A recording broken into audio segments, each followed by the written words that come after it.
تعد حادثة الإسراء والمعراج أعظم الحوادث منذ البعثة النبوية. watu wanahesabu na kuzingatia tukio la Isra wal Miraj katika miongoni mwa matukio makubwa yaliyotokea kupelekwa kwa Mtume Muhammad alayhi salatu wassalam, lakini wengi wanalinasibisha katika mwezi huu, na hakika ya mambo tukio hilo halikutokea katika mwezi huu, bali kauli iliyokuwa mashuhuri na yenye nguvu kwamba tukio hili limetokea Rabiul Awwal, mfungo sita. Huu umetokea mambo mazito kama kuzaliwa kwa Mtume alayhi salatu wassalam, kufa kwa Mtume alayhi salatu wassalam, kuanza wahi. Pia ile arruya sadiqa ilitokea katika Rabiul Awwal na mengineyo mengi ambayo yametokea katika hiyo Rabiul Awwal. Allah subhanahu wa ta'ala amelithibitisha tukio hili kwenye Qur'an, kwenye kitabu chake. Kwa hiyo sio swala la kugombana, isipokuwa baadhi ya ahlul bid'ah wanapinga mambo haya, kama baadhi ya mashaikh wa kibali wanapinga vitu kama hivyo, na atakayepinga Isra huyo ni mtu kafir, kwa sababu hadithi mutawatir zimekuja. Kadhalika Allah subhanahu wa ta'ala anaeleza tukio hili kwenye Qur'an.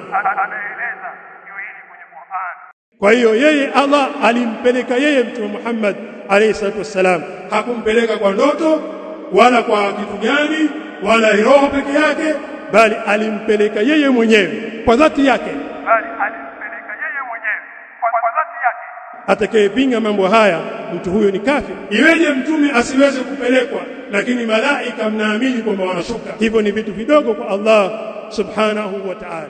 Kwa hiyo ndugu zangu Waislamu, kwa tukio hili ambalo nimelieleza ni tukio la kweli na sisi tunaliamini, lakini tukosema tukio hilo alikutokea katika mwezi wa Rajab.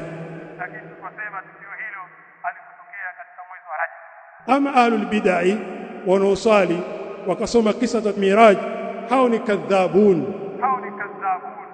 dajjalun, waongo, wazushi, wambea kwa Kiswahili. Hawafai kusikilizwa wala visa vyao kuvitilia manani, na hizo funga wanaofungisha watu, madhambi watayabeba wao na wale wenye kufunga.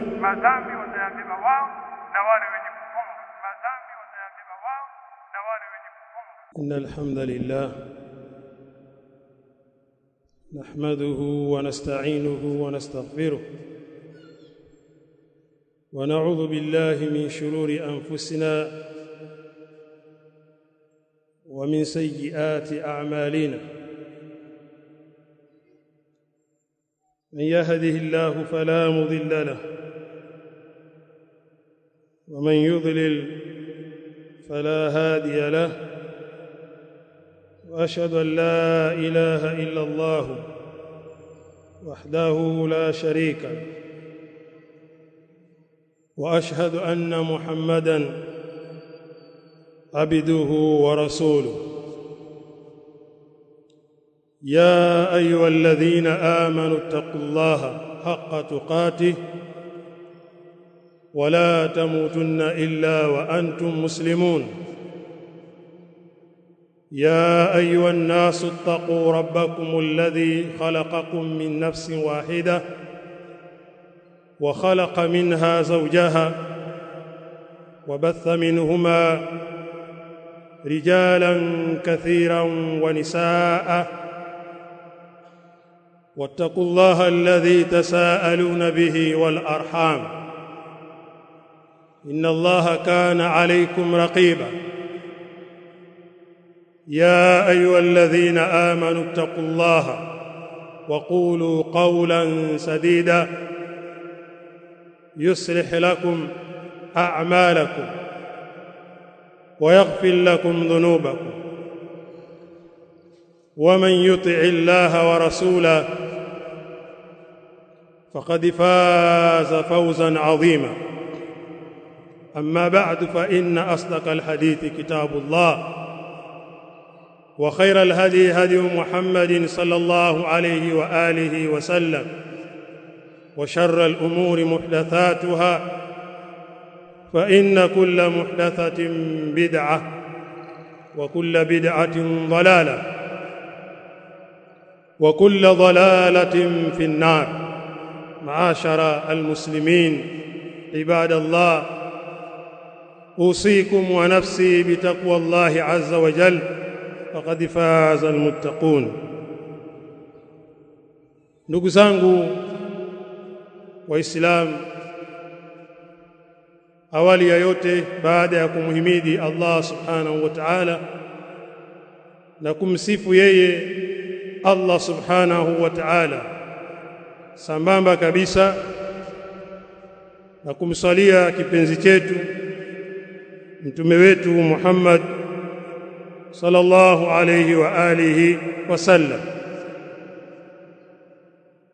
bado tupo katika mwezi mtukufu katika miezi ile minne ambayo imeashiriwa na Allah subhanahu wa ta'ala kwenye kitabu chake na kuainishwa na bwana wetu mtume wetu Muhammad sallallahu alayhi wa alihi wasallam, kwamba miezi hiyo ni miezi iliyochaguliwa kuwa ni miezi minne mitakatifu. Katika mwezi huu wa Rajab kuna mambo mengi yananasibishwa ya ibadat kwa mwezi huu, na watu wakaamini hivyo kwamba hayo mambo yametokea katika mwezi huu. Moja katika mambo ambayo yanahesabika ni swala la Isra wal Miraj. تعد حادثة الإسراء والميراج أعظم الحوادث منذ البعثة النبوية. watu wanahesabu na kuzingatia tukio la Isra wal Miraj ni tukio miongoni mwa matukio makubwa yaliyotokea kupelekwa kwa mtume Muhammad alayhi salatu wassalam, lakini wengi wanalinasibisha katika mwezi huu. Na hakika ya mambo, tukio hilo halikutokea katika mwezi huu, bali kauli iliyokuwa mashuhuri na yenye nguvu kwamba tukio hili limetokea Rabi'il Awwal, mfungo sita. Mfungo sita huu umetokea mambo mazito kama kuzaliwa kwa mtume alayhi salatu wassalam, kufa kwa mtume alayhi salatu wassalam, kuanza wahi pia.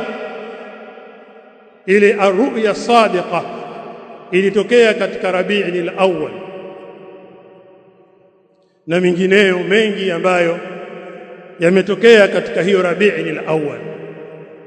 Ama sala hili kulinasibisha moja kwa moja kwamba limetokea katika mwezi wa Rajab, wasema hadha kadhib, huu ni uongo wa ahlul bid'ah, jambo ambalo wamelizusha na kisha wakaliwekea utaratibu maalum kwamba baada ya masomo yao wanayosoma msikitini, lakini siku ya pili kuna saumu maalum inayoitwa saumu ya Rajab. Hadha kadhib, huu ni uongo na hili ni jambo la bid'a, na yeyote atakayefanya jambo hili kufunga katika siku hiyo atafute bosi wa kumlipa, lakini pia amefanya jambo la haramu, atakuwa anapata dhambi kwa sababu amezusha katika dini ya Allah subhanahu wa ta'ala. Ayuha an-nas ibadallah, labda kutokana na mnasaba huo tuligusie tukio hili kwa ufupi, kwa kuwa lina mambo mengi na lina vitu vingi ndani yake, lakini sio mbaya kila Muislamu kufahamu kwamba tukio hili limetokea kweli. Tarehe haijulikani, lakini limetokea vipi? Kwa sababu watu wa bid'a wanalizungumza kwa njia tofauti tofauti, wanaongeza vitu vingi. Ndugu zangu Waislamu, kabla ya Mtume Muhammad alayhi salatu wassalam kusafiri safara hii al-mubarak. Anaeleza Anas bin Malik radiyallahu ta'ala anhu, amehadithiwa na Abu Dharr radiyallahu ta'ala anhu, anna Rasulullah sallallahu alayhi wa alihi wa sallam قال amesema farija saqafu baiti wa ana bimakkah fanazala Jibril fafarija sadri thumma ghasalahu bima'i zamzam thumma jaa bitistin min dhahabin mumtali'in hikmatan wa imanan faafragha fi sadri thumma atbaqahu thumma akhadha biyadihi faaraja bihi ila as-samaa. Anaeleza Abu Dharri kwamba paa la Mtume siku moja lilifunguliwa, farija saqafu baiti, lilifunguliwa dari la Mtume sallallahu alaihi wa alihi wasallam la nyumbani kwake, na hali ya kuwa yeye yuko Makka. Akashuka Jibril akampasua kifua chake, thumma ghasalahu bima'i zamzama, kisha akamuosha na maji ya Zamzam. Operation hii ilifanyika katika nyumba yake, alitobolewa katika sehemu yake ya shingo mpaka chini ya kitovu, kisha Jibril akatoa akaosha kwa maji ya Zamzam. Thumma jaa bitisti, kisha akaja na tasa au jisahani min dhahabin mumtali'in, la dhahabu lenye kujazwa hikmatan wa imana, yenye kujazwa hikma na iman. Fa afragha fi sadri, kisha akamimina kwenye kifua changu. Yani Jibril akamimina iman, akamimina hikma katika kifua cha Mtume Muhammad alayhi salatu wassalam. Hayo mambo yametokea. Thumma atbaqahu, kisha akafunika. Thumma akhadha biyadihi faaraja bihi ila as-samaa, kisha akamchukua mkono wake. Baadaye hapo sasa safari ikawa imeiva ya kwenda zake mbinguni. Ndugu zangu Waislamu, safari hii ni safari ya kihistoria. Kila Muislamu ni lazima haifahamu safari hii. Kwa hayo yalikuwa ni maandalizi. Mtume akajazwa iman na hikma kutokana na mambo ambayo atakayoonyeshwa mbeleni. Miongoni mwa maandalizi vile vile ni hadithi ambayo ameeleza Anas bin Malik kwamba Mtume alayhi salatu wassalam usriya bin nabii alayhi salatu wassalam laylan ala al-buraq. Mtume aliletewa mnyama anaitwa buraq ila al-bait al-maqdis, kuelekea katika nyumba takatifu iliyokuwepo Palestina. Anas bin Malik anaeleza utitu bil buraq, nimeletewa mimi buraq, wa huwa dabatun abyadun tawilun, naye ni mnyama mweupe tena ni mrefu. Fauqa al-himar, ni zaidi ya punda. Wa duna al-baghl, lakini yuko chini ya nyumbwi, kwa hiyo yuko baina hapo. Yadhau hafirahu inda muntahi tarfihi, anaweka zile kwato zake pale anapoangalia. Ikiwa anaona sokoni, basi kwato zitatua hapo hapo. Ikiwa anaona mahali fulani, kwato zitatua pale pale. Farakibtu hatta ataitu bait al-maqdis, nikampanda mpaka nikaelekea bait al-maqdis.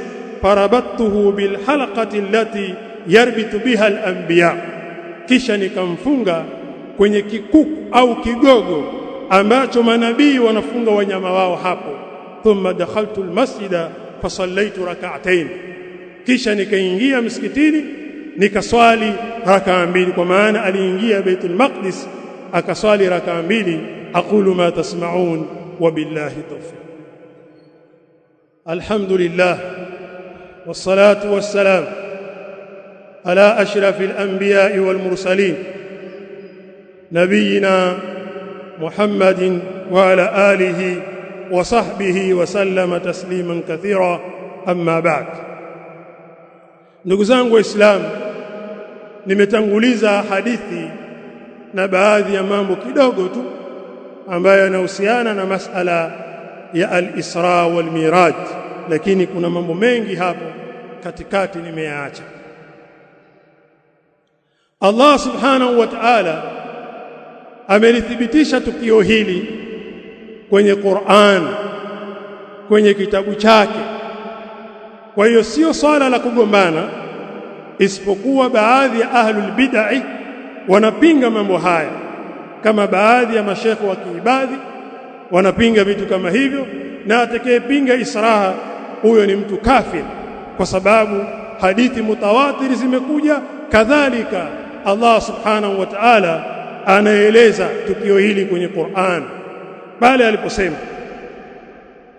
subhanalladhi asra bi'abdihi laylan min almasjidil haram ila almasjidil aqsa alladhi barakna hawla linuriyahu min ayatina innahu huwas samiul basir. Allah subhanahu wa ta'ala anasema ametakasika yule ambaye na kila upungufu. Subhanalladhi, ametakasika yule ambaye asra, amempeleka, asra bi'abdihi, amempeleka mja wake. Na ikitajwa mja maana yake ni mwili, roho, viungo, nyama na damu yake, kama vile kusema huyu ni mwanadamu. Mwanadamu ni mtu aliyekamilika, mwili, nyama, roho na kila kitu. Sasa ukisema abdihi, maana yake ni mtu aliyekamilika. Kwa hiyo yeye Allah alimpeleka yeye Mtume Muhammad alayhi salatu wassalam, hakumpeleka kwa ndoto wala kwa kitu gani wala roho peke yake, bali alimpeleka yeye mwenyewe kwa dhati yake. Atakayepinga mambo haya, mtu huyo ni kafir. Iweje mtume asiweze kupelekwa lakini malaika mnaamini kwamba wanashuka? Hivyo ni vitu vidogo kwa Allah subhanahu wa ta'ala. Kwa hiyo subhanalladhi, ametakasika yule ambaye na upungufu wote, asra bi'abdihi, alimpeleka mja wake, laylan, sehemu ndogo katika usiku. Wale watu wa lugha ya Kiarabu hasa wanaosoma lugha ya nahwu, laylan hiyo imekuja kinakra, na nakira siku zote inafidisha taklil, kitu kuwa kidogo, au ta'dhim, au kukiadhimisha kitu. Kwa hiyo Allah subhanahu wa ta'ala anaeleza kwamba amepelekwa sehemu ndogo kabisa ya usiku, min almasjidil haram, kutoka msikiti mtakatifu. Japokuwa tukio hilo limetokea, riwaya zinaeleza wakati Mtume alayhi salatu wassalam yuko nyumbani kwa Ummu Hani, mtoto wa Abi Talib. Inaelezewa hivyo, riwaya zimekuja hivyo, lakini imeambiwa ni Masjidil Haram kwa sababu Maka yote ni haram. Popote utakaposwali Maka, wewe thawabu zake ni 100,000 popote pale. Nyumbani kuswali sunna 100,000, ukiswali msikitini 100,000, misikiti ya pembeni 100,000. Tofauti na Madina. Madina ukiswali sehemu nyingine kinyume na ule msikiti ni sawa umeswali Makorora tu, Mtimkavu, au umeswali huko kwa itwaje, Doda, sehemu gani, ni sawa tu. Lakini ikiwa utaswali katika msikiti ule wa Madina ndani, basi utapata thawabu 1,000. Na hivyo Baitul Maqdis, ukiswali ndani ya msikiti ule utapata thawabu 500. Lakini ukiswali nje hapo, sehemu kama mkunda Gaza, wapi huko, sehemu nyingine, basi wewe na kuswali na Geza Ulole na huko ni sawa. Ndugu zangu Waislamu, Allah subhanahu wa ta'ala anasema min almasjidil harami ila almasjidil aqsa, amemtoa msikiti mtakatifu mpaka Masjidil Aqsa alladhi barakna haula, msikiti ambao tumeubariki pembezoni mwake. Msikiti ule umebarikiwa kwa kuwekewa matunda na miti mbalimbali, lakini pia ni ardhi ambayo yenye kubarikiwa, kwa sababu ndiyo kuna manabii wengi wametoka katika ardhi hiyo. Kwa innaha rihlatu ila al-ardi al-mubaraka allati baraka Allahu ta'ala fiha wa alayhi ardu al-anbiya'i wa mahdi ar-risalat as-samawiyya. Hiyo ndiyo sehemu ambayo zinashuka ujumbe mbalimbali kutoka kwa Allah subhanahu wa ta'ala katika ardhi hiyo ambayo imebarikiwa, allati barakna haula, ambayo tumeibariki pembezoni mwake. Ukisoma Qur'an, Allah subhanahu wa ta'ala pia anasema kwenye kitabu chake, wanajjainahu wa lutan ila al-ardi allati barakna fiha lil'alamin. Allah subhanahu wa ta'ala sema wanajjainahu, tukamuokoa Nabii Ibrahim wakati alipotaka kutiwa katika moto. Nabii Ibrahim akaokolewa, wa Lutan, pamoja na Lut pia akaokolewa, kwa sababu Lut alimwamini Nabii Ibrahim. Yani Lut na Nabii Ibrahim walikuwa kipindi kimoja. Yeye alimwamini, baadaye na yeye akawa ni mtume alayhi massalatu wassalam. Kwa Allah subhanahu wa ta'ala, wanajjainahu wa Lutan, tukamwokoa Nabii Ibrahim pamoja na Luti ila al-ardi allati barakna fiha lil'alamin, kumpeleka kwenye ardhi ambayo tumeibariki sisi kwa viumbe wote. Kwa hiyo ardhi hile ni ardhi mubarak, ambayo ndio itakuwa ardhi ya kufufuliwa, ardhi ya kiyama. Ndugu zangu Waislamu, ardhi hile imebarikiwa. Wali Suleiman ar-riha, Allah subhanahu wa ta'ala pia anasema hivyo, na Suleimani tulimpelekea upepo asifatan, wenye nguvu, tajri bi amrihi ila al-ardi allati barakna fiha, unaokwenda kwa amri ya Allah kuupeleka kwenye ardhi ambayo tumeibariki ndani yake. Wa kunna bikulli shay'in alimin. Ndugu zangu Waislamu, habari ni nzito, habari ni nzito. Tukirudi hapo katika aya hiyo, subhanalladhi asra bi'abdihi laylan min al-masjidil haram ila al-masjidil aqsa alladhi barakna hawla linuriyahu min ayati. Malengo ya safari hii Allah subhanahu wa ta'ala ameeleza mwenyewe kwenye Qur'an, ameeleza mwenyewe kwenye Qur'an akasema linuriyahu min ayatina. Hiyo ni lamu ya ta'lil, lamu ya sababu, kwa sababu tumuonyeshe sisi aya zetu, sio kumuona Allah, kumuonyesha sisi aya zetu. Linuriyahu min ayatina, ili tumuonyeshe zile aya zetu. Aya zimetajwa kwenye Qur'an. Mkisoma suratul Najmi kwa urefu wake, allamahu shadidul quwa dhu mirratin fastawa wa huwa bil ufuqil a'la thumma dana fatadalla fakana qaba qausaini aw adna faawha ila 'abdihi ma awha ma kadhaba al fuadu ma ra'a afatumarunahu ala ma yara laqad ra'a min ayati rabbih al kubra. Hakika ameona alama kubwa za Mola wake. Hapo kidogo kama kuna aya nimeziruka, lakini Allah subhanahu wa ta'ala alimpeleka, akaona huko Mtume Muhammad alayhi salatu wasalam, akaona mkunazi inda sidratil muntaha, akaona mkunazi ambao mambo yote yanaishia hapo ya wanadamu. Indaha jannatul ma'wa, lakini mbele ya mkunazi huo kuna pepo ambayo tumeandaliwa sisi. Kwa Allah subhanahu wa ta'ala alimuonyesha mtume wake miujiza mbalimbali, akamuonyesha pepo, akamuonyesha moto, akaona mkunazi, na akamuona Jibril kwa umbile lake ile ambalo Allah subhanahu wa ta'ala alilomuumba. Walaqad ra'ahu naslatan ukhra inda sidratil muntaha, hakika alimuona kwa mara nyingine hapo kwenye mkunazi wenye kuishia mambo yote. Wewe mkunazi unaujua? Mtume alayhi salatu wasalam ameusifu, kuna majani mbalimbali ameasifu matawi yake ni kama vile masikio ya tembo. Kwa hiyo hiki ni kipengele cha pili kuhusiana na masala ya Isra na Miraj, lakini mimi nimeeleza kipengele cha kwanza, nacho ni kutoka Makka kwenda katika Baitul Maqdis. Kwa Mtume alayhi salatu wassalam alikwenda yeye mwenyewe. Linuriyahu min ayatina innahu huwa samiu albasir.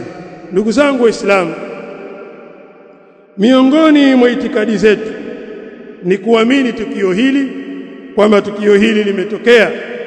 Al-Imam At-Tahawi katika kitabu chake Aqidatu At-Tahawi, al-Imam Abu Ja'far Ahmad bin Muhammad anasema, wal mi'raju haqqun qad usriya bin nabiy sallallahu alayhi wa alihi wasallam wa urija bi shakhsihi fil yaqadha. Anasema miraji ni jambo la kweli, amepelekwa Mtume sallallahu alayhi wa alihi wasallam kwa yeye mwenyewe, bi shakhsihi fil yaqadha, amepelekwa kwa umbile lake, kwa yeye mwenyewe, kwa umacho kabisa, hakusinzia.